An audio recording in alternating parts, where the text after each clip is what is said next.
সেদিন ছিল বান্ধবীর বিয়ে, তাই তাড়াতাড়ি রেডি হয়ে চলে গেছিলাম বিয়েবাড়ি। বিয়েবাড়িতে গিয়েই কিন্তু আমার সব বন্ধু-বান্ধবীদের সাথে দেখা হয়ে গেল। তারপরে বান্ধবীকে গিফট দিয়ে বান্ধবীর সাথে নেচে নিলাম, কারণ বান্ধবী আজ ভীষণ খুশি।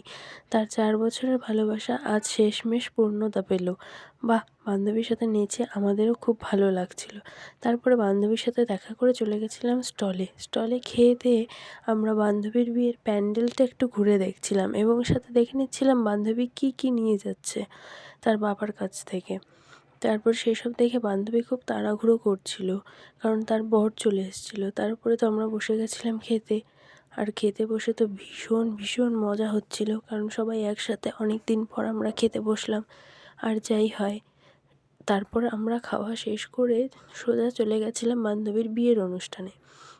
সেখানে গিয়ে দেখছি বান্ধবীর তখন 7 পাক ঘোরা চলছে। তারপর সেসব হয়ে যাওয়ার পর বান্ধবী আর আমি মিলে একটু শর্ট ভিডিও বানিয়ে নিলাম।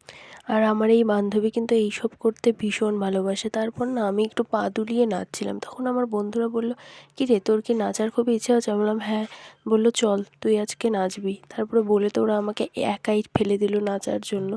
আর কি করি, বন্ধুদের কথা তো আর ফেলতে পারি না। তাই তাড়াতাড়ি আমিও নেমে পড়লাম নাচার জন্য।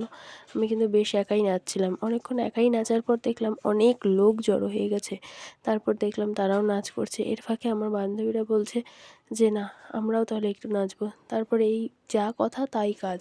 বান্ধবীরাও আমার সাথে তালে তাল মেলানো শুরু করে দিল। বেশ ভালোই মজা হচ্ছিল।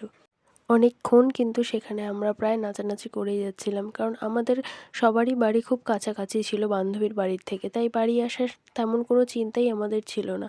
তবুও রাত বাড়ছে, বাড়ি তো যেতেই হবে, আর বাড়ির লোকও আমাদের টেনশন করছে।